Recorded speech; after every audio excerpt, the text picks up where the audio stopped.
بسم اللہ الرحمن الرحیم۔ السلام علیکم۔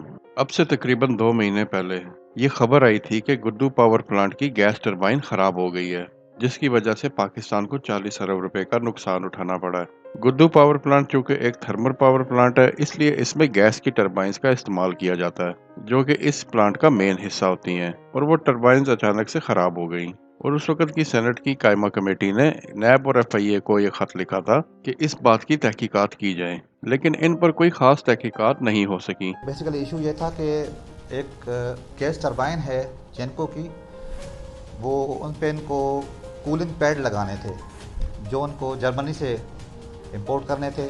انہوں نے وہ جو کولنگ پیڈ ہے وہ پاکستانی میڈ لگا کے ہمارے پاکستان کو لاس دیا ہے، اور ہمیں اندازہ ہے کہ یہ جو لاس ہے ابھی اور زیادہ بڑھے گا۔ لیکن پھر اچانک عید کے دن اس پلانٹ میں آگ لگ جاتی ہے، اور کہا یہ جاتا ہے کہ اس سے پاکستان کو اب 15 ارب روپے کا نقصان ہوا ہے، اور یہ پاور پلانٹ مکمل طور پر جل گیا ہے۔ اس آگ کے لگنے کی وجہ سے 747 میگا واٹ بجلی کا شارٹ فال مزید بڑھ گیا ہے، اور اب اس کی تحقیقات کے لیے بھی 4 رکنی ٹیم کی تشکیل دے دی گئی ہے، اور ان کو پابند کیا گیا ہے کہ اس معاملے کی رپورٹ 1 ہفتے میں پیش کی جائے۔ سب سے زیادہ حیرانگی کی بات یہ ہے کہ جس وقت یہ آگ لگتی ہے تو پاور پلانٹ میں آگ بجھانے والے آلات ہی موجود نہیں تھے، اور نہ ہی کوئی آگ بجھانے والا عملہ موجود تھا۔